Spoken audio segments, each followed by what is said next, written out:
It really opened my eyes to South Dakota State. Not that I didn't think they were the best team, but it just showed the extra level that they're on right now, in my opinion.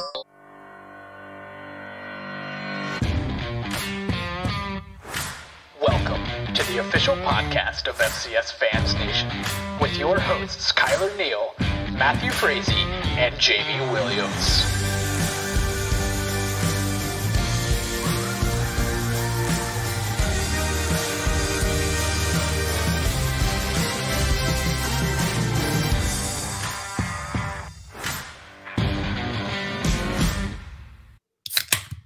FCS Fans Nation. We so wisely made the title of last week's podcast episode, 4 Seeds Will Lose. And then we got a big old bucket of chalk thrown right in our face because the playoff seeds survived. Welcome, ladies and gentlemen, to the FCS Fans Nation podcast. Matt Frazee, Jamie Williams, Kyler Neal. None of us are missing episodes for the next month because we're in playoff mode. And everything just went chalk. But it was definitely not boring. Some entertaining FCS football. We appreciate you guys joining us this morning, afternoon, or evening, whenever you're catching the FCS Fans Nation podcast. And Jamie Williams, Kyler Neal, I was seeing some ESPN Plus action, some dual cast, double TVs all over Twitter. Kyler, you were messaging me like crazy, man, as games were happening and things were happening. That was a lot of fun as I was catching up from a busy weekend. Dude, initial reactions to a chalked weekend that was a lot of fun. Jamie and I got it right. We said you were high for thinking 4 seeds would lose. So Jamie and I, we can pat ourselves on the back. No, man, this was one of the better rounds of playoff football that I've seen in a long time. Sure, a few blowouts, but overall, the other 5 games were fantastic. Close, battling, hard-pressed games. So, this is what you want for in football. And we got to see it. There's a lot of good teams left. All the seeds won. That's pretty rare. Happened in 2018, but that's pretty rare. So, now we're in the quarters. These are the best 8 teams that pretty much have been playing all year. And we get to see them battle it out to see who's going to be the number 1 team. So I'm pumped, man. Absolutely. I'm pumped to be an FCS team too, Kyler, because we still had football to watch. It wasn't like our season just stopped out of nowhere. And, you're just done for the year. Yeah, see how it is. You guys, you just lost the trucker headset. If you're watching on YouTube, shameless plug, Chris Hammond. I saw your tweet. But Jamie Williams, we're happy to have you, even though your Dukes will probably not be playing the rest of the year, even though they should. Let them play a bowl game. That being said, though, we're not going to sit here and talk about the FBS. We got quarterfinal matchups to talk about, and that leads us right into the top 7 topics of the week, the Big 7. The top 7 FCS topics of the week. This is the Big 7. Jamie, the action was intense this last weekend, and Jason Plotkin, an amazing fan who I think Jason just cannot wait to ask questions every time I post the question post. And that's why he is hands down a top 5 favorite of mine. Appreciate you like crazy, Jason. You're going to be shouted out a few times this episode because your questions are good. Did the committee nail the seeds, and should we kiss the ring? Or were the matchups much to the seeds' benefit? Great question here. Kyler and Jamie, you guys do an amazing job of always talking about matchups and styles. So was this the reason we went chalk this weekend, or did the committee, in fact, get it right? What do you think there, Mr. Williams? Well, indulge me a few minutes here. Because the committee, of course, they got the right 8 seeds. I think all 3 of us agree they got the right 8 seeds. We still don't think they got them in the right order. No matter what happened, they still didn't get them in the right order. Because you can't tell me if you're Sacramento State, wouldn't you rather be preparing for Holy Cross and Incarnate Word? I would. Because I think they got 5, 6, 7, and 8 right. But they flipped 1 and 2, and they flipped 3 and 4. If you're Montana State, wouldn't you rather face Samford than William & Mary, a team that mirrors your style? I would. And then just the committee lost all credibility this past week, in my opinion. To say you're going to regionalize because of costs and all this BS, and then you send North Dakota to Weber State despite an $85,000 difference in the bid. it speaks to the integrity of the committee. And let's talk about conspiracy theory. Jermaine Truex is the AD at Bucknell, which is, guess what, a Patriot League team. Everybody else probably thought Weber State deserved the 8 seed, but he's like, Patriot League, Holy Cross is undefeated. Let's put them at the 8, but let's still give Weber State a home game no matter who we make them play. Now, I know that's probably not how it went, but that's now how it looks. That he was doing some favors under the table, and the committee was yucking it up, and, let's put Montana in. Their AD's on the committee. It looks bad. And Jamie, we're typically the opposite of that too. Yep.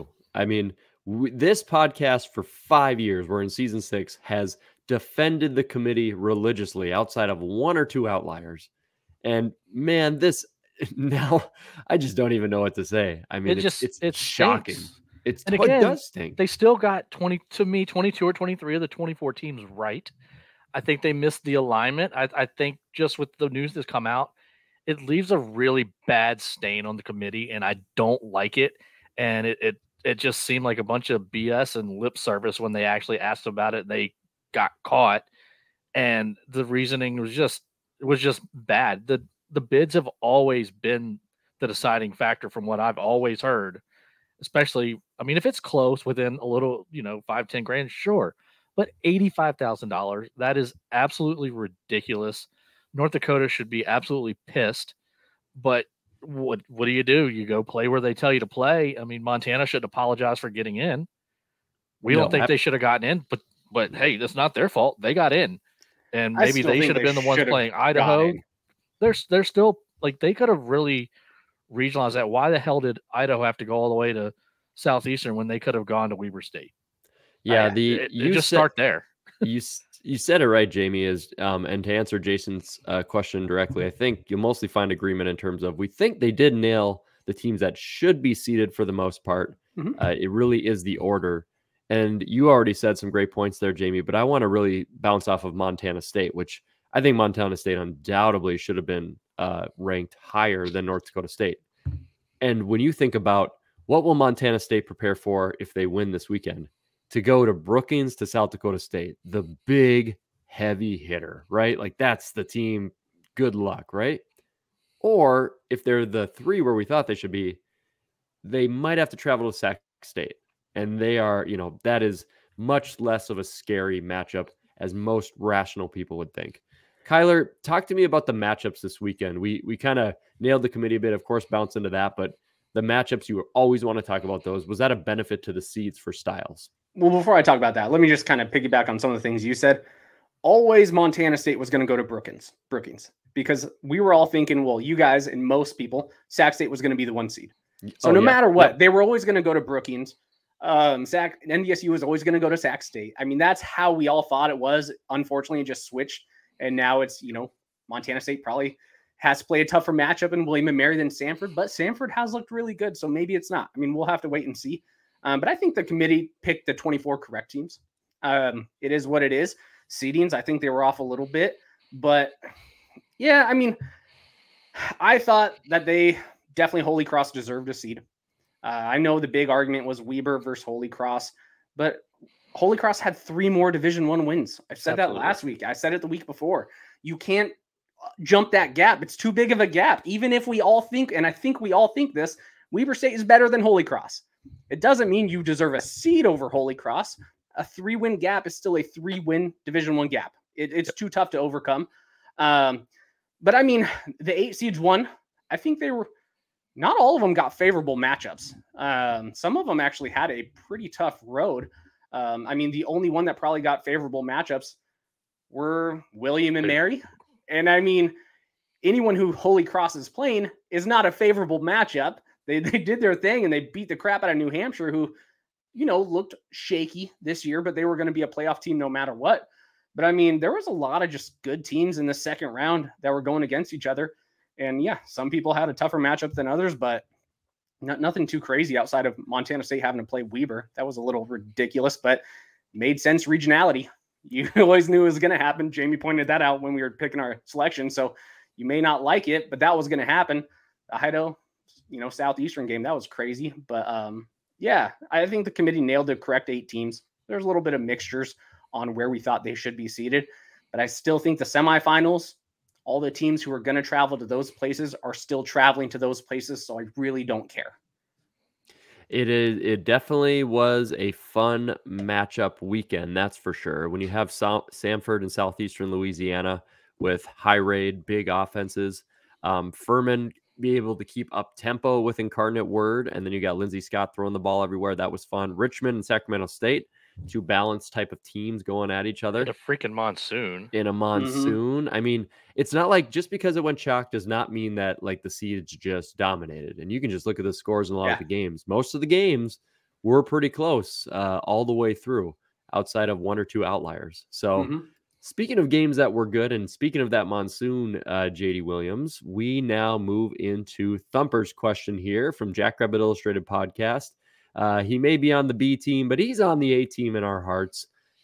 Here we go. You guys think Sac State will perform better now that they got the pressure of winning their first one off their backs? Okay, I read that wrong. Sac State won the game, their first playoff win. They've been seeded 3 times, and this was their third playoff game because they had lost and been upset the previous 2 years they've been seeded. So finally, Sac State wins a playoff matchup. Kyler, this is the Sac State dream team, man, that just seems to keep pulling it off. Is it going to be easier now moving into the next round from a mentality standpoint? I mean, probably that monkey off the back is huge, right? Everyone was talking crap about Sac State, saying you don't get national respect, even though you dominate in the Big Sky, because you don't perform in the playoffs while other Big Sky teams are performing and going on deep runs. But, I mean, some parts of this game still make me pretty nervous when I watch this, right? Sac State is not that good of a passing team. Their bread and butter is their run, wear people down. Richmond completely shut down their rushing game. I mean, they forced Sac State to pass, and passing in a monsoon, not the easiest thing. So, and then we also see on the flip side, Richmond had some success early passing the ball. Second half, it kind of changed. And that's where Sac State really got it together and made some second half adjustments and started shutting them down a little bit more. But that first half, Richmond was actually performing well throwing the ball. And Incarnate Word, as we just saw, they just put up 600 yards of offense against Furman. They've done that to pretty much every single team they have played this year. So, I mean, when you're looking at this matchup, will Sac State perform better? Maybe. The mentality's gone. But this Incarnate Word team is pretty dang good. They sling the ball, and that's one of Sac State's weaknesses, in my opinion, their defense, the passing defense. I mean, Eastern had some success. Now, when I say success, we still lost big, but we were having success throwing the ball, not much of anything else, and we couldn't stop them. Incarnate Word's defense, quite a bit better. There's been teams that had success throwing the ball against Sac State. Even Montana did for a while. So that should make Sac State a little bit nervous coming into this game. So, yeah. Yeah, if your vulnerability is pass defense, you better have a front seven that's going to get to Lindsey Scott. And even when you do like Furman, you might be in trouble. Well, Jamie, I'm going to let you take some thoughts here, because I thought both these teams wouldn't be playing this weekend, because I am, in fact, an idiot. So what do you think about this Incarnate Word Sac State matchup and Thumper's mentality question? Well, right into what Kyler said. Remember, we talked last week, Incarnate Word of it's Furman, and Furman had the 111th ranked pass defense. Sacramento State's 93. Yeah, I was saying, and they did a nice job against Udinski in the second half, like Kyler said. But to Brendan's question, sometimes just getting past that round you never can get past, whatever it is, does release a lot of pressure. And I'll take it to another sport of hockey. Me as a huge Capitals fan, we could never get past the Penguins. We could never get past the second round. In 2018, they finally got past the Penguins. They finally got past the second round. And the next thing you know, they're hoisting the Stanley Cup. Now, I'm not telling you that Sacramento State's going to be standing on the stage in Frisco, but they're going to play a lot looser. But like we said, it's no easy opponent from here on out for anybody, except for maybe South Dakota State this week. Like, everybody's good. Like, I hate to continue to doubt Holy Cross, and they look great, but South Dakota State's on another level. They're just on another level, and I think they prove that. But Incarnate Word, they're not going to be a pushover. Lindsey Scott's going to sling the ball. He's going to run the ball. They're very resilient, but so is Sacramento State. Jake Dunaway was horrible. I mean, flat out horrible. I think O'Hara made the game-winning touchdown throw. I don't think it was Dunaway, which is they've been using that two QB system. I would expect Scatabo would have a much better game than a 9 carries for 28 yards. Richmond shut him down. They had a great game plan. Mm-hmm. That game was very close, but I do think the pressure's off. But I don't know that necessarily means they're going to get on a winning roll. Maybe they get on a roll, but you can't have that many close game calls and like eventually it bites you. Yeah, when I think of like that hot moving rolling team, I think of like South Dakota State in the spring that started a little slow, maybe had a loss and then built and beat NDSU and then was just this dynamite firestorm. And then I think about your 2016 James Madison that was hot in the season and good and started lighting people up in the playoffs and beat Sam Houston by 1 billion and went into the Dome on fire. I don't know if survive and advance works. I think the only time we've seen it is probably Sam Houston in the spring, right? I mean, they pulled it off. Eastern in 2010, we even barely beat Central Washington, a D2 team, by 3. All of our wins, if it was good teams or bad teams, was typically by 3. And we were down a lot. And that is one thing that Sac State's been doing. Yep. They are resilient in the second half because I think they wear you out. I mean, because they just keep attacking no matter what. Even if it's not working, they put the pressure on. They run fast. They run hard. They're physical. And, I mean, it seems like every team they're going against is really just gassing out in the fourth quarter, and it's showing, hey, we may not be the best or most talented team. But guess what? We got a lot of cardio. We're going to keep pushing you to your breaking point. And every team so far, they've had their breaking point for Sac State. I mean, it's been pretty crazy. Yeah, as much as I'd like NDSU to host as a biased fan, beat Incarnate Word and have a semifinal game, boy, I think that Sac State matchup would be a lot of fun to see. And you can go to the Kings game. Your Kings, buddy. Yeah, I might as well fly weekend there. See Sacramento, in the rankings right now for the playoffs. So there you Kings, go. Still time to get on the bandwagon. And last thing before we move to the next question, since Jamie's committing the Red Cardinal and Incarnate Word sin of wearing SDSU and NDSU gear together tonight, that is a good example, especially since it's Thumper asking it. I mean, that spring season when SDSU went into the Dome and punched NDSU in the mouth and they broke our window glasses with their coordinators because they're so pumped because they beat us. Since then, though, that can almost be spoken to as like a mentality shift, right? Like finally they got them. You got them in the Dome. They beat them bad in the Dome. It wasn't some last second win. And SDSU's never looked back. They killed NDSU in 2021. They killed them in 2022 in the regular season. And now they're the 1 seed. So mentality can shift a lot. I just don't know if it's going to happen right away in the playoffs, which are you are who we thought you were sort of scenario. Mm-hmm. All right, guys, let's move into a little bit more reaction from last week before we start looking ahead a little bit. What result was the most shocking, if any, Cody Werlinger wants to know. So if you got a game from last week, which one do you look at and you were just like, dang, I did not expect this to be that close, to be that large of a gap? Jamie, which one kind of threw you for a loop last weekend? I know they got into the third quarterback, but Delaware just having absolutely nothing against South Dakota State kind of surprised me. I thought they'd hang for a half to 3 quarters, but I mean, when Henderson goes down and the second guy goes down and you're stuck with Zach Quinn, who's not good, like I think what that showed me is like JMU and NDSU in past years, South Dakota State's just on another level. It's them and then everybody else. And it shows when they play a good team like Delaware, just like last year. Montana State was on an absolute tear. And NDSU beat them like it was Drake. But it's just – and I was very shocked at that result, a 36-point win where they just methodically just wore them down. They didn't really have to throw the ball much, just ran the ball down their throat and punched them in the mouth, and that's a good defense, and they just handled them. So it really opened my eyes to South Dakota State. Not that I didn't think they were the best team, but it just showed the extra level that they're on right now, in my opinion. Yeah, I think that's I was debating between that one, Jamie, and so I'll take my other debate of the game I was thinking about. And Holy Cross in New Hampshire to me was really the only true shocker in terms of how I thought the games would go. Now, yes, I called upsets wrong. I called a lot of them wrong, but I wasn't wrong in terms of my mentality, except for that New Hampshire Holy Cross game. I knew Sanford, Southeastern Louisiana was going to be some sort of offensive shootout. have been saying all week that Montana was the UND of the Big Sky, and that score was basically the same of NDSU UND when they played each other. I knew SDSU would blow them out. I knew if my Furman and Richmond picks were going to be upsets, it would have been close, and it was close. And then William & Mary was an easy one. So honestly, when I looked across the whole board right there, really it comes down to Holy Cross. I didn't expect a 16-point win. And I know I compared it kind of to that Colgate moment where I was like, hey, Holy Cross, don't doubt them because it's home field. They're undefeated. This is the game they win, and then they go lose next week to South Dakota State. And that's kind of what happened, but I didn't expect it to be 16 points. So I thought New Hampshire would close the gap a little bit more.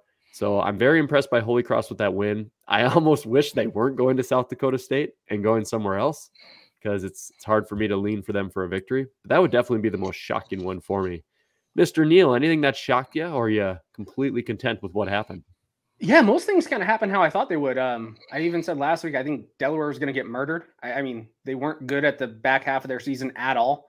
And I don't think the CAA is as strong as a lot of other people think. And we saw what happened when Delaware played South Dakota State last time, 33-3 or something ridiculous. I just didn't think it was going to be close. The only shocking game was what Matt just brought up. And kind of because I was watching it too. I was watching that one in the car driving home before I can get my multicast up because it was the early game. But safest way to watch football. Absolutely. Don't report me. It's up there. You could see it. And there's no traffic on Saturday in Conroe. Kyler, so you're fine. Always remember, don't drink and drive because you'll get hit by somebody who's texting and driving and it will be your fault. So just remember that tip. Perfect. But no, kind of how the game shifted after halftime. I mean, that was the biggest, because I actually thought New Hampshire and Holy Cross would be a very close game. I kind of thought New Hampshire might win, but I was flipping a coin. It is what it is, but it was close that whole first half. And I mean, Holy Cross couldn't really do anything against New Hampshire. Then all of a sudden, halfway through the third quarter, they went, you know what, this New Hampshire offense that, we couldn't stop in the first half, well, we're shutting them down completely now. Oh, and remember how we couldn't do anything offensively? We can run the ball however we want. I mean, that second half shift was impressive, to say the least, because watching that first half, you're like, New Hampshire's going to get them. It's just going to bite them in the ass. New Hampshire's making a few too many mistakes, but they're completely shut them down. And it was a fun, sloppy game in that first half. But Holy Cross just got it together. They started playing not quite perfect ball, but pretty damn close to perfect ball that second half, and they just put it to New Hampshire. It was impressive. Yeah, the other thing that did kind of surprise me is William & Mary throwing for 300 yards. You always expect that they could run for it. They ran for 306, but they threw for 300 yards. And I know it was Gardner Webb, and they showed you how bad Eastern Kentucky is. I mean, really, the wax sun is whacked. William & Mary just the wax sun is whacked. That game was not even close. It just, no. It was pretty impressive to see Darius Wilson be able to sling that ball. I know he didn't have the best completion percentage, but he was hitting them when he needed to. Yeah, and that's the only game we didn't even talk about. We didn't even mention it last week. Matt just said we're all good, right? Yeah. Yep. Okay, pass. But yeah, I would have figured William & Mary would have ran for 450 yards, and it would have been a 30-12 game, something crazy. But I mean, they called whatever they wanted. Midway through the third quarter, they had backups in. I mean, they did whatever they wanted. It was impressive. Yeah, I'm glad you kept saying the word impressive because that leads right into question number 4. Mr. Melgade has a question here. Which team looked the most impressive in the second round? Okay, Mel, I'm going to tweak your question a little bit. Kyler and Jamie, you are not authorized to select South Dakota State or William & Mary. Okay? Those teams are off the table because they had blowout huge wins and they both looked really good and they did what we kind of expected them to do. Alrighty, so who do we think? Who impressed us, Mr. Neal? Where you go, dang, that's a team that I really appreciate what they did. What do you got? Yeah, this is going to be probably not what you expect because they lost. What? Southeastern Louisiana. Extremely impressed with what they did this year when I really wrote them off. I didn't think they had a chance to be really a playoff caliber team. I was like, maybe in the 35 rank. And then all of a sudden they beat Idaho in a very good close game. They had another extremely close game with Stanford, but Sanford's dominated the FCS this year, right? This was such a close game, and if Southeastern Louisiana doesn't fumble at the very end in overtime, they win the game. So I'm pretty impressed for what they're building over there at Southeastern Louisiana. This was supposed to be their down year, and they played better than, in my opinion, than they ever have in the postseason. I think they're quite a bit better than they were last year, which is pretty crazy because they lost Cole Kelly. But overall, they're a more balanced team. Now, the defense still didn't look great, but that was such a fun game. I'm really impressed with Southeastern Louisiana because most people probably would have thought they were probably going to lose to Sanford and kind of lose big. Well, maybe a program builder there for Danny Johnson and the Lions. So great. Did you hear the rumor? What's the rumor? The head coach may be looking at going to Lamar. Really? Lamar offers quite a bit more money than the Louisiana schools. So that was it was posting around our page somewhere. I don't know if it's true or not, but it said directly from the head coach's mouth. Wow. Nothing more deadly than losing a solid coach at a program. That is risky business. Especially to Lamar, who's not as good as Southeastern Louisiana. Yeah, it's crazy. It's amazing. It just blows my mind what coaches can do for a 180 of programs. Now don't take that to the bank. I just saw one article, did not do any digging, but he could also be doing it for getting an extra payday, trying to go, hey, if you don't pay me Southeastern Louisiana, I'm leaving you. So maybe it's some of that, but yeah, it was interesting. You never know. Jamie, what impressed you the most, my man? Round 2. It wasn't necessarily a full team so much as it was a single unit. And that's the run game for North Dakota State. And we thought that Montana had looked as bad as they could against the run when they played Montana State. Well, North Dakota State said, hold up. And they ran for 453 on 42 carries, 10.8 per carry, 6 touchdowns. Kobe Johnson had 206. Tamarick had 101. Cam had 81. Like, downhill, they just stopped throwing because Cam can't do it after the pick 6. 6 for 10 for 58. And we're going to run the ball and you're not going to stop us. And I guess the Rams are rolling again. That was very impressive. Montana was hanging in that game, and then Bison would just grind it down and hit a long one. Grind it down a little bit, hit a long one. And they couldn't stop it. I was very, very impressed by that run game. Not that I'm surprised by it, but I was impressed by it. Yeah, especially with the statistical matchup there against Montana, who had been playing some early in the season, pretty good ball against the run, and that kind of dwindled down towards the end. But it really was interesting to see that mismatch as the game really went on later into the further parts of the game. And for me, guys, I got to give props to them. Here you go. I'll give props to Sacramento State because they were down 21-7 or 21-3, was it? It was 21-7. 21-7, and it's like, okay, here we go. You've always been seeded. You always lose your games. You're down 21-7 at home.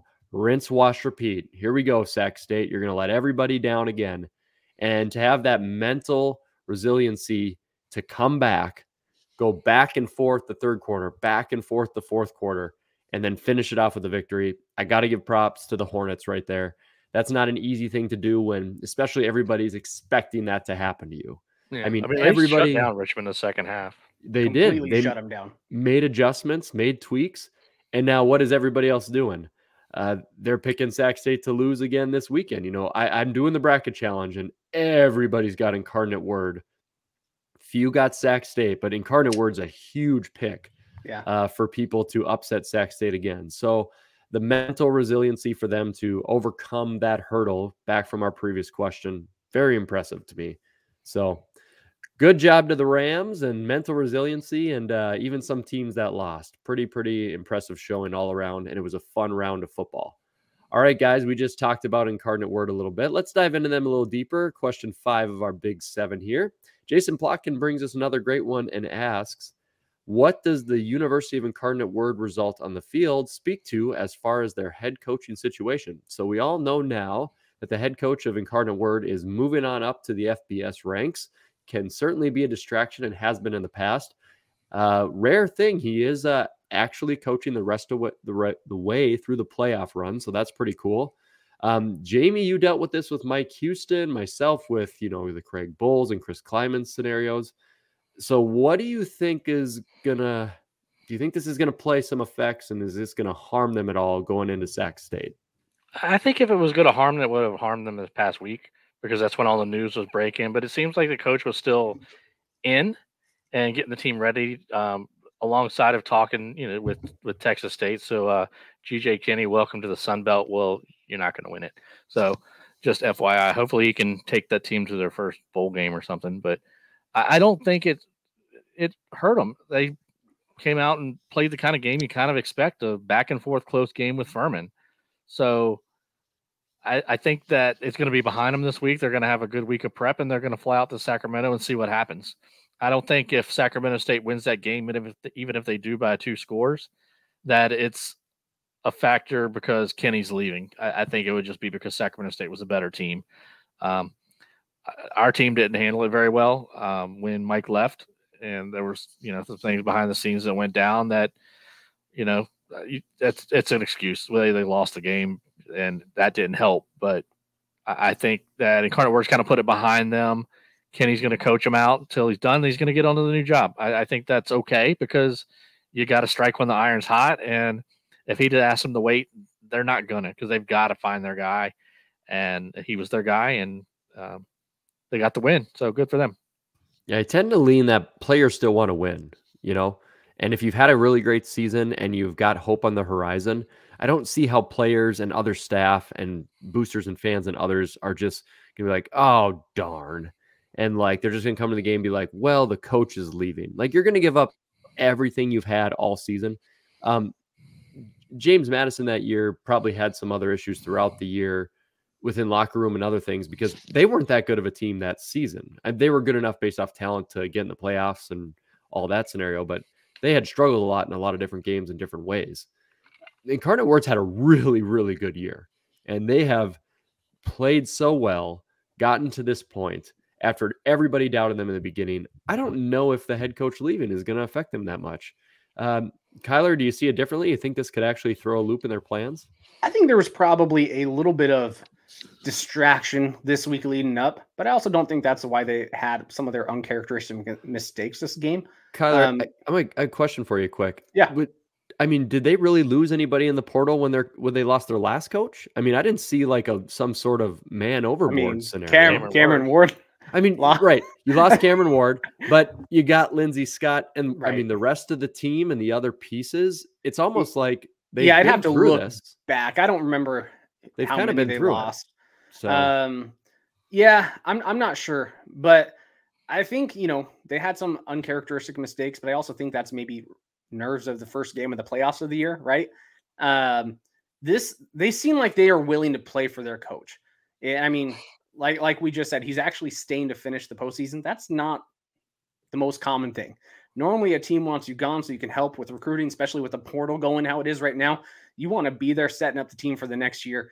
And he's playing the whole playoffs with Incarnate Word because I think he believes in these players, and I think the players believe in him as a coach. And I think they want to send him off with not just the best Incarnate Word team that they have ever had. This is the best Incarnate Word team they have ever fielded, but potentially one of the best teams in the FCS this year. So, I think they're playing for their coach. I don't think it's going to mess them up next week. If they lose, it's probably because Sac State's better. If they win, it's probably because Incarnate Word's better. I think it's going to be a really fun game, and I think they're just playing for their coach. Yeah, mentality I think is going to be strong. A chance for the semifinals. This is a huge opportunity for both teams. So I think as soon as the cleats hit the grass or the turf, a lot of that stuff kind of just goes away. It's time to play some football. All right, gentlemen. So next weekend, we got things coming up. We won't give away any hints for our predictions as we'll predict at the end of the episode. Ryan Season wants to know, though, which teams should be worried about a potential upset this weekend. So it all went chalk. If you're watching on YouTube, our background is nothing but chalk. Maybe it'll go chalk again. But Kyler, who should be shaking in their boots? Go from the fan perspective. Which fans should be thinking, because no teams are scared, which fan should be like, I don't know. What do you got? I think only 2 fan bases should be kind of scared. And it's probably the fan bases that got screwed the most in Selection Sunday. Montana State, they're playing a William & Mary team who has looked fantastic, very similar style. And then, like I just said, Incarnate Word is playing ridiculous. I think Sac State and Montana State should be worried this weekend.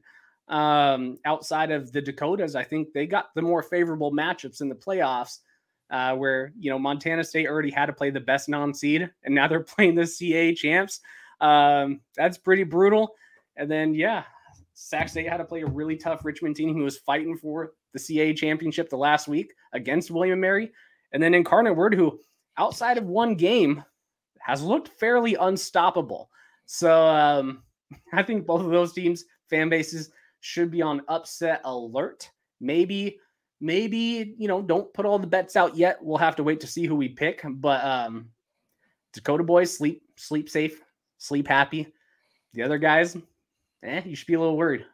A taco bet is on the line. Kyler Neal believed there would be only Big Sky and only Missouri Valley teams in the semis. So he's close. He's close to tacos. When was that taco bet? That was like week 3, week 4. I'll let Jamie talk about some potential worries this weekend, and let me take a look at it. Jamie, who's shaking in their boots, man? Honestly, I think South Dakota State's really the only one that shouldn't be too nervous. I mean, North Dakota State, I think they're the Bison and it's in the Dome, but Sanford is a better team than we've all given them credit for all year. They still haven't lost to an FCS team. So if they lose to the Bison to be the first, I'm not saying I'm going to necessarily pick that, but I think Sanford can give them some troubles. And then I think Kyler covered the other two pretty well, because those two definitely should be nervous because they've got much, much more difficult opponents. Montana State, I said earlier, they've kind of got a team that mirrors what they do.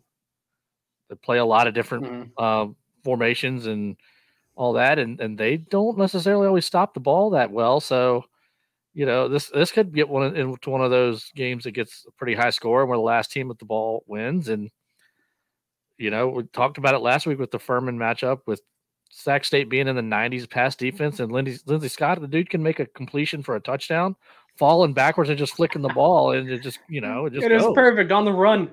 Right? Patrick Mahomes couldn't have made that play. You tried in the Super Bowl and it didn't go there. It was close. Exactly. Yep. Yeah. He made an attempt. And tweaking that taco bet, Kyler, you did. Will there be a non-Big 3 team in the semis? Jamie and I said yes. You said no. So that's and I said it's not even going to be the CAA. I said it's only Valley and Big Sky. Yeah. So should be interesting to see how it goes. What week was that though? Do you know? That I'd have to dig into a little bit more. I do think I'm with you, Kyler, where the Dakota shouldn't be as worried. I actually don't think Montana State should be worried. I know William & Mary's good. I know they've looked great. I don't know if they're ready to go to Montana State and be a James Madison in the Dome type of killer with Montana State. Yeah, it's a long travel too. It's a long travel. Montana State's been there. Versus one of the hottest coaching teams. Experience. They're so hot. They're healthy. I actually think Sac State's the only one that should be worried this week. And I thought it was North Dakota State. I tweeted out that it felt like NDSU Sanford could be like 2014 Coastal Carolina. And somebody tweeted back at me, you mean 2013 Coastal Carolina when NDSU slaughtered them? And I was like, okay, before I respond, I better look into it. And I saw Sanford's total defense is 101st, 64th rushing defense, 116th passing yards allowed. They are the 82nd rush offense, 20th total offense, 6th passing offense. It's not. And I was like, I don't think that's going to be very good. So I think Incarnate Word's the one team that could give Sac State some trouble. I actually think the other 3 are going to do okay. Not to give away any of my picks or anything. So, all right. So we don't give anything away. Let's move on to our final question of the Big 7. Here you go, John Mago. I really, really like this question. I want to read the entire thing here, as I probably butchered your last name. I'm not sure this group of listeners is ready for it, but I am interested in some intellectual discussion on what impact Deion Sanders' time at Jackson State will have on HBCU now that he has moved on. I think this is probably best left for after the postseason, but I wanted to mention it as a possibility of a question. John, you put it down. We're going to answer it. Great timing. Deion Sanders officially was in the locker room today. He is now going to be coaching Colorado. And yeah, let's talk about this a little bit, because a lot of people on our page, we love them, but they're kind of dumb on this topic, where they either take one side or the other, and it doesn't equate to anything rational or something that makes sense. The one thing I'll say is just, coach, you can have both sides of the house here. Deion Sanders, I looked up his net worth and what he made in the NFL. He made, at the Falcons, he made $7 million. He made $1 million with the Niners, $13.5 million with the Cowboys. Redskins at the time, $8.5 million, $3 million with the Ravens. He basically made around $35 million on the field. His net worth right now, according to most websites, is about $40 million. When you think about college football coaching contracts, he's probably signing a contract with a buyout that's going to double his net worth. And you can say, well, it's money and how much is enough? Listen, LeBron James is worth $1 billion and Patrick Mahomes is worth $500 million. You can't tell me you wouldn't want to add $40 million for your family and maybe go with a yacht and a beach house. You know what? There's nothing wrong with taking more money. Deion Sanders was never going to stay at Jackson State long term because he's not made of liquid gold, unlimited funds. Combined with that, he's Deion Sanders. He's always going to want an extra challenge. He's going to want to go up to the next thing. All about prime time, you know? And he did a great job at Jackson State. And he brought game day to the HBCUs. He brought exposure. He brought ESPN front pages, Sports Illustrated front pages, all over the news, the ticker, ratings, ESPN games. What, heck, their spring game or something was on ESPN. HBCU awareness up through the charts. He did so much positivity throughout the HBCU school systems Monday funding and did a lot of good things for the FCS, but he was never, ever going to just stay at Jackson State and not take that next challenge with the cash.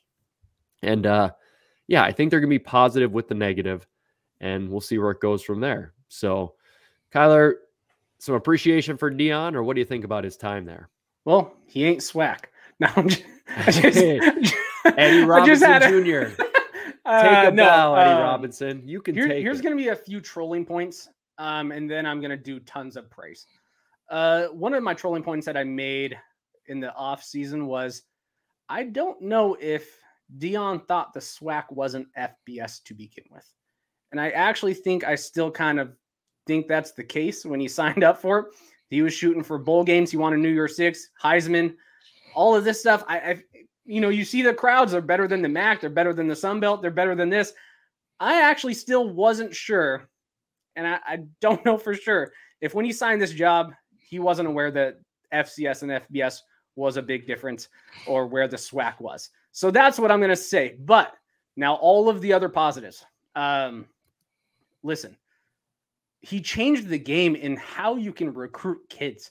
He changed the game on where kids can go. I mean, we've seen this with Tennessee State was getting tons of talents after this.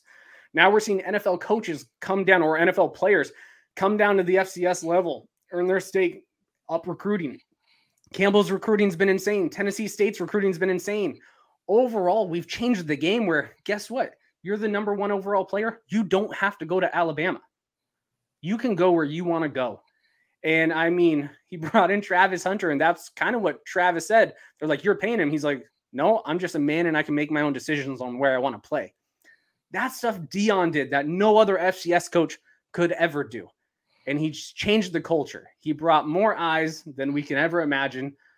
He's done amazing things. It seemed like he was going to be an HBCU coach for a while. It seemed like there were some goals that he wanted for the whole conference. So I was kind of bummed to see him just jump ship right away. I thought he had a few more years to really elevate that conference and maybe change it. There's a dynamic shift. I think it could have been bigger. Now I don't know if it will. I don't know if it will stall out. I don't know what's going to happen. But take what you can. Those 2 years were phenomenal in terms of media exposure, changing the game. I just really wish he would have done it a few more years, but I get money talks. Even for a guy like Deion that's got millions in the bank, money will always talk. But yeah, that's kind of my 2 cents. Amazing. Just wish it was a few more years more to see what really he could elevate the SWAC to do. And North Dakota is like the least diverse place on planet Earth. It just is what it is. But I heard more North Dakota State and random FCS fans up in this area actually mention what an HBCU school is and mention the Celebration Bowl and say things like they actually don't play playoffs, but they're FCS.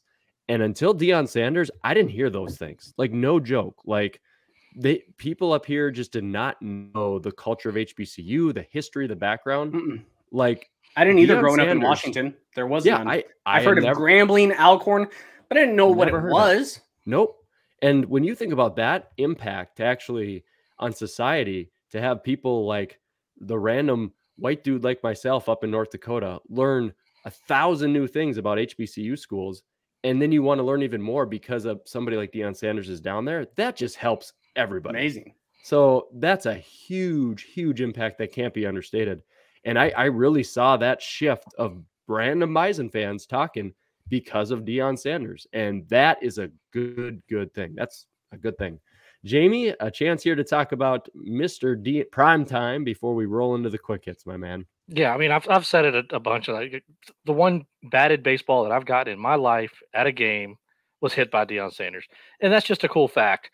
But Deion Sanders was the right guy at the right time to elevate HBCUs, Jackson State, the SWAC, the MEAC. And a lot of people can call it ego because there's ego there, no doubt. Deion's got an ego that's bigger than everybody. I'm going to call it charisma. Nobody else could come in and do what Deion did. Michael Strahan is immensely popular. He went to Texas Southern, which is an HBCU. He could have gone to coach there. He would not have had the impact of Deion Sanders because of how Deion is and how Deion operates. And you can just listen to the guy and you just want to sit there to listen to him. I even watched the whole speech in the locker room when he told the team he was leaving. And, you know, it was Deion. Deion is always Deion. And I love that about him. He was one of my favorite players. The fact that he played for the Cowboys sucked. Because I love the guy and I just hated for him to go there. But at the same time, you know, I would have loved to see him stay. But at the same time, if somebody's going to double, triple your salary and give you all these perks to your job, you're lying right through your teeth if you say you wouldn't take it. It's not even double or triple. We're talking about like probably even more. Times, 5 million. And he's going to go out there to Colorado and guess what he's going to do? The same damn thing. Because he's Deion freaking Sanders. Yeah, he is prime. He's going to bring his son with him. You know he's already said it. Oops, recruiting violation. NCAA violation. Imagine Hunter's going to go with him. I think he's going to have 4 or 5 guys that he wants to go with him, and then he's going to go get the recruits that Alabama usually gets at the Power 5 level. Signed. Yeah, at the Power 5 level, he's going to be tough to handle because you are not going to out-talk Deion Sanders. Period. Yeah, you're not going to out-talk him. Love the guy. He's done so much for HBCUs, and I know they're going to be sad that he's leaving, but appreciate what he's done. Sorry, Matt. Go ahead. I'm done. No, I was cutting you off, man. I suck. He did his speech to the Colorado team just now. I've seen it on Barstool Sports, and he was basically saying, like, if you don't want to get ready to run this program the way it is, you can kindly jump in that portal, and then I'll fill your spot with tons of other people. And it's going to be interesting. The last thing I'll say on him before we get to the taco bet is I always thought Jackson State was like buying a penny stock that you knew was going to blow up. Big stadium, big fan base, had put a lot of people in the NFL, was kind of down in terms of where it was at. It was like, Deion's like, I can take this and make it explode. Colorado has a national championship at the FBS level, and it's been in the dumps. And it's a big program, and it's got a lot of funding. That was one of my favorite teams to watch back in the early 90s, like growing up. That was just because they had that cool little hill in the back, and the arch, and you know, Westbrook and Slash. That play is seared in my mind. Rashawn Salam, like that was a team. Yeah, fantastic. Yeah, he's going to do great, and we appreciate everything he did at the FCS level. So hopefully Jackson State fans appreciate it as well. Before we talk too much FBS and Chris Hammond gets too excited, we better roll into some FCS taco bets. It's time to put your money where your mouth is. And if you're right, put some tacos in there too. This is Thompson's Taco Bets. Mr. Brian Thompson leads us into his segment, Taco Bet time, gents. Now, I had a Taco Bet set, and Kyler said, Matt, that Taco Bet sucks. I read it wrong. That's my fault. No, it did suck because the one I came up with is way better. Okay, Mr. Swanee from NDSU contributed a lot of money to our Central Cast Treehouse fundraiser last year. He tweeted out, 5 of the 8 FCS quarterfinal teams are in the top 7 nationally in rushing offense. Montana State, NDSU, William & Mary, Holy Cross, and Sac State. Fun fact, Incarnate Word is 18th, South Dakota State is 45th, and Samford is 76th in rushing. Those 8 teams, and this is, I did the numbers here, okay? I did the math twice, so if I'm wrong, correct me. Did you use a calculator? I used a calculator. This is going to sound like I didn't. I just made this number up.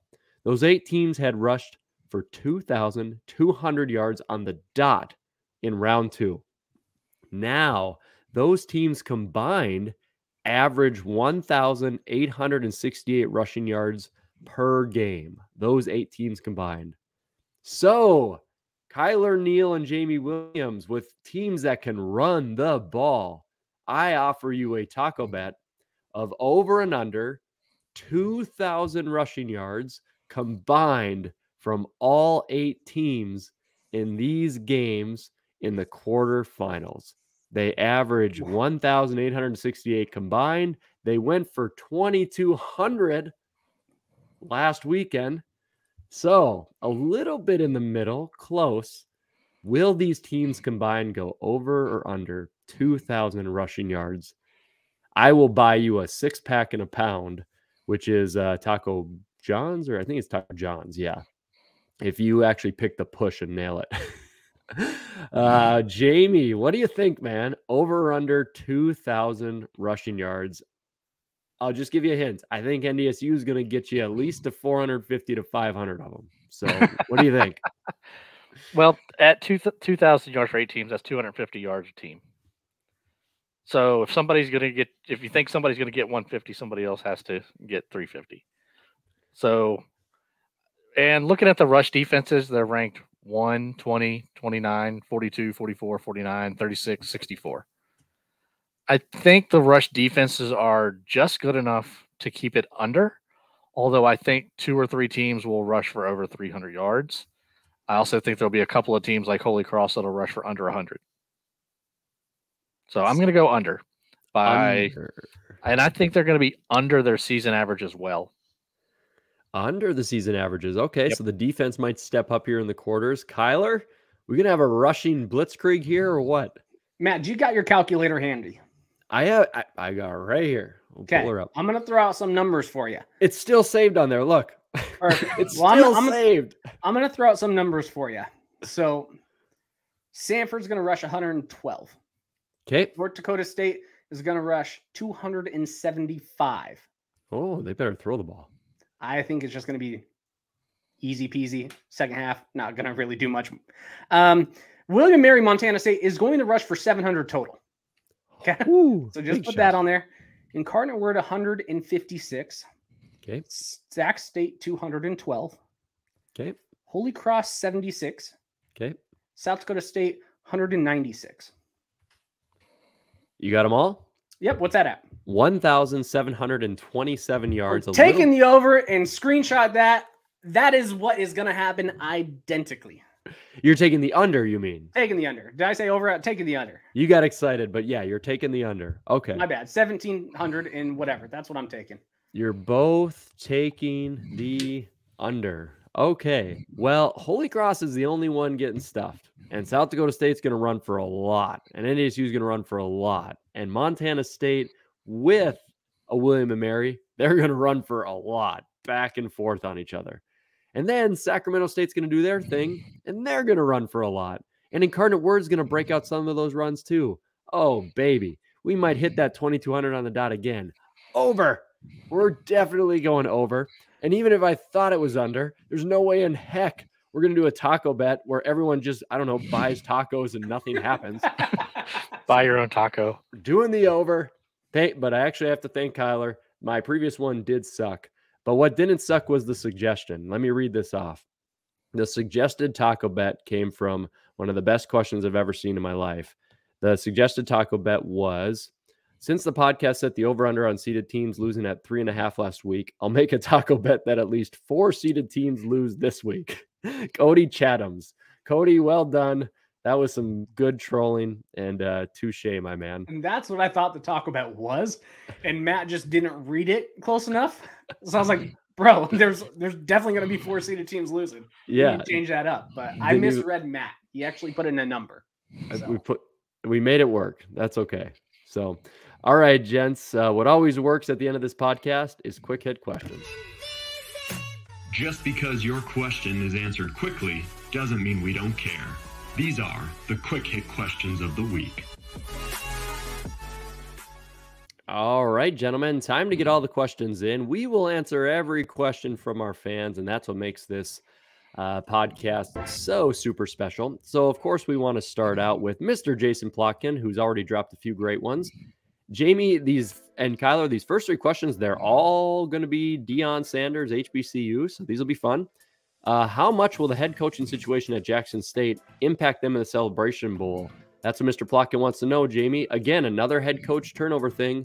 What do you think? Because Deion's not going to actually be coaching this game. I mean, they're playing a good North Carolina Central team. That's a good team.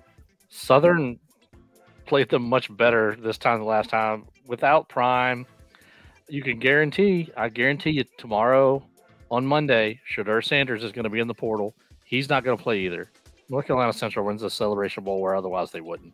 Ooh, yeah. Okay. Do you think they're just going to play the Celebration Bowl because they already know they have a job at Colorado? I don't think they're like other. That's the intriguing thing because like normally transfer, you need to put your name out there because you're competing for spots where Hunter, Sanders, they already know they have a spot at Colorado. They can finish the season if they want and then transfer right after the game. And they already know they have a spot. They're not competing with anyone. But yeah, if they leave. If Deion leaves Jackson State and they don't win one Celebration Bowl. Ooh. Well, we'll get into question 2 here in the quick hits, guys. Dustin Helton wants to know, the Rev, do you find it hypocritical that Prime is telling kids not to hit the portal and get washed away when he's doing the same thing? I mean, I'll call it this way, Dustin. By definition, absolutely hypocritical. However, that is college athletics across the board.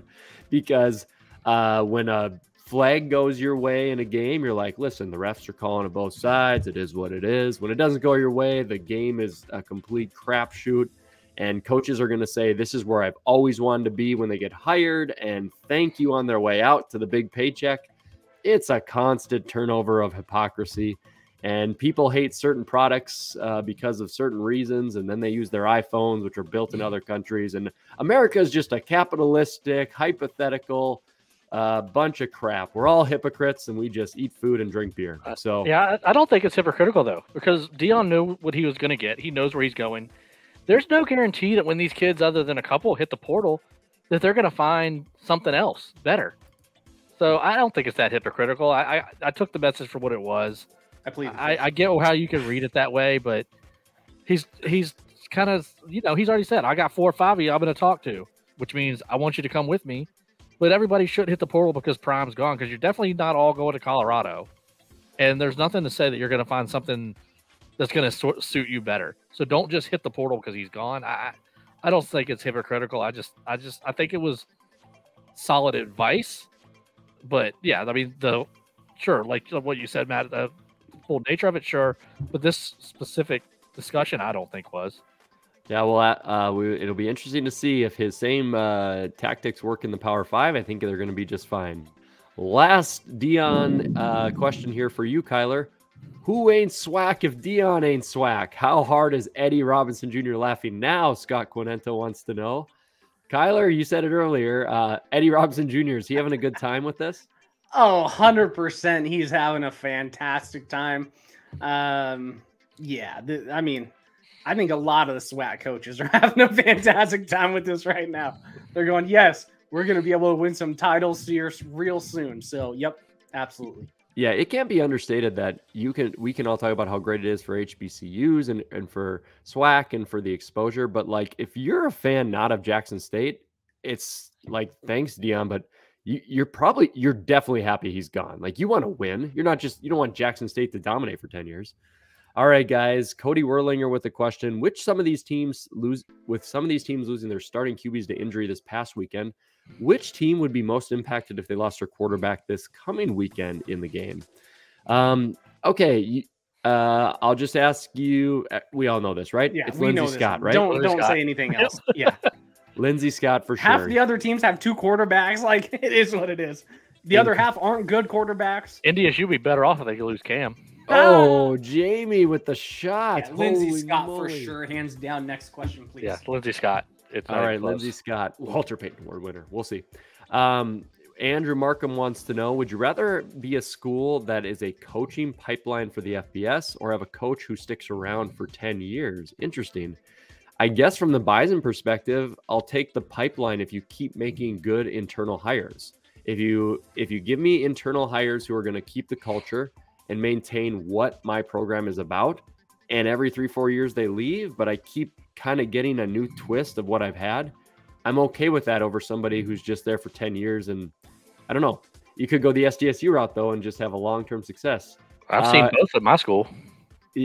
That's true. And we won both ways. I mean, Mickey Matthews was there for 15 years, won a championship, and then fizzled out. But then you go Everett Withers, Mike Houston, Kurt Signetti, and it's just built. So it could both work. I've seen it happen, but like you said, Matt, if you're going to go the coaching pipeline, you got to continue to hire the right guy. And I think if you talk about Kyler, you've kind of had a little bit of a pipeline, but now do you have the right guy? Yeah, it's a good question. Subscribe to Eagles Power Hour so we don't go over an hour and 30 minutes on this episode. Kyler, right here.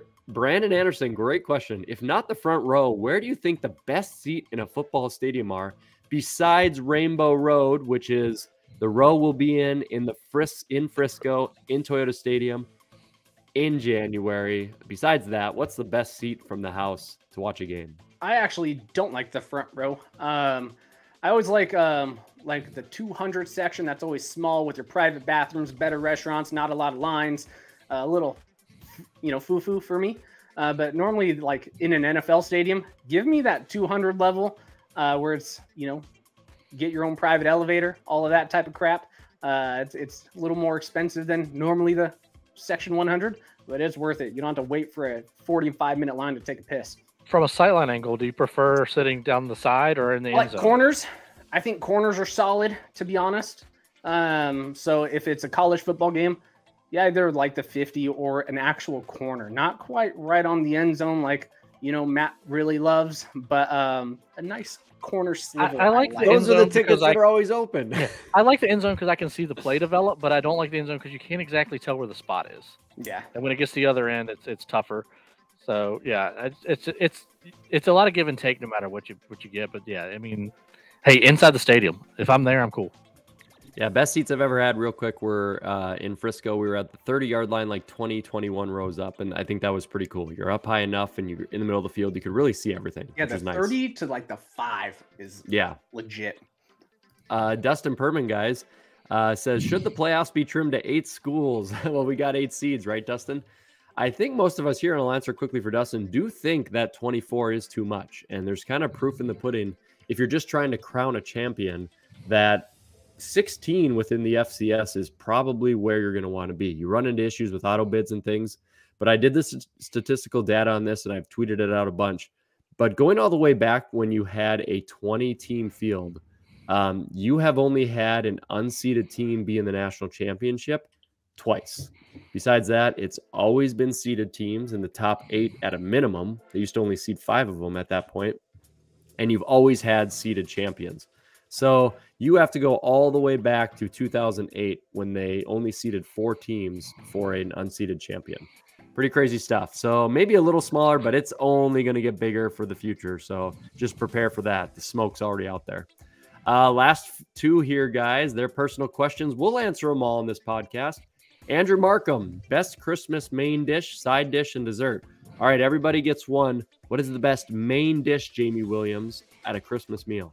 I'm going to find out, but this year we're making a big change, and I'm going to make lasagna on Christmas. Oh, I like it. lasagna.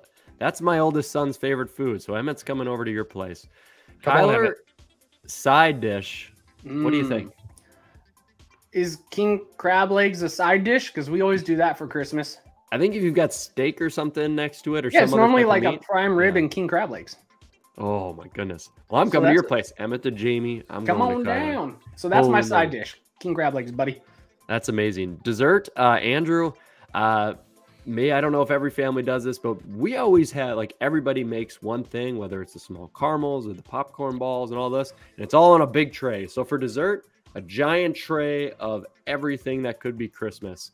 And then you just pick from that all weekend long. That's I'm just fun. glad you didn't say a pie from the local Hy-Vee or something, because that was Nope. just what I expected from you. Costco Hey, pie H-E-B only for makes- Thanksgiving. Costco and HEB make some great pies, though. They do. Got to go with the franchise, right? Last one, Joshua Hoffman. What's your shoe size and how do I join the Mega Live 2 Electric Boogaloo? Joshua, the Mega Live episode is that is a creation, and we love the live viewers who tuned in on it. That's a creation of the Rev, Dustin Helton. So if you want to jump in on that, on the Mega Live episode, which we're going to do again before Frisco, you got to reach out to the Rev, Dustin Helton. What's your shoe size? Right there, 10.5. What do you got, Kyler? Big enough? Big enough. Oh, this No. guy. No, man, my shoe size, I'm small. Not 9.5 to 10. Depends on who's making them. Yep. So Kyler and I could swap Nikes or Crocs, depends on the brand Yep. down in Frisco. Jamie, what do you have? 10. All right. We can all Little share, dudes. we can share Yep. the same. Big enough, baby. Big That's right. enough. We can share the same shoes and everything's going to be okay. All right, gentlemen, we've got 4 games to predict. Let's see who's going to the. We kick it off with, we're going to go all the way 1, 2, 3, and 4. The home teams. Number 1, South Dakota State is hosting number 8, Holy Cross. And I will say with this prediction, I believe that SDSU is going to win. I think it's going to be like when Colgate went to NDSU, though. I hate to make a seems too easy comp, but they're going to win like 35-10.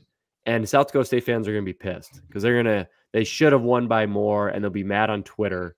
But because people will just think they should kill Holy Cross. But I think Holy Cross is going to put up a fight enough to where it will make Rabbit fans mad throughout the game, even though the final score will be like 25-point win. Jamie, who do you got here? I don't think this one's close. Congratulations on a wonderful season, Holy Cross. Congratulations on a great career, Matt Sluka. But 45-7, Jackrabbits. Mr. Neal, how big of a blowout if you think so? Well, I think Holy Cross is going to do better than Delaware because I think the CA is a dumpster fire. I'm sorry, you CA fans suck us. They were on the third quarterback. That's good. No, I don't think this is going to be very competitive, to be honest. I'm just trolling other people. I think it's going to be about the same result as they had with Delaware. Maybe Holy Cross gets an extra garbage time touchdown, and maybe it seems like it's closer, but this game isn't really going to be anything that we're all going to be nervous about. SDSU across the board. Right back at you, Mr. Neal. Number 2, Sacramento State, playing host to number 7, Incarnate Word. Lindsey Scott and the crew coming to town. Who's taking the victory? Well, this is what I said. There has been teams that have passed pretty well against Sac State. They do not have that good of a passing defense, but I think Sac State is quite a bit better than Furman. So I hate doing it because I am an Incarnate Word fan this year. I've been yelling at Scott ever since I saw him. But yeah, I think Sac State's just going to be a little bit too much, a little too tough, a little too physical, and they're probably going to grind them out in a very close game. I do think this is going to be back and forth, and it's probably a 3-point, maybe 7-point game, but I'll lean towards Sac State, unfortunately. Williams, what do you got? We going chalk again, man, or are we going to switch it up? Well, I definitely think that Lindsey Scott Jr. is going to be in Frisco. Unfortunately, it's going to be at the banquet only. And that's because, unfortunately, like Kyle said, I think Sac State's just going to have a little bit too much. I think they're going to be able to control that clock a little bit more, keep Scott on the sideline, and Scadabo's not going to have another bad game. And I think Asher O'Hara is probably going to get more playing time than Dunaway. It's based off of the styles of the team they play. We always talk about styles like the matchups. This matchup means more Asher O'Hara, more Cam Scatabo, and I'm thinking like a 34-31 Sacramento State win.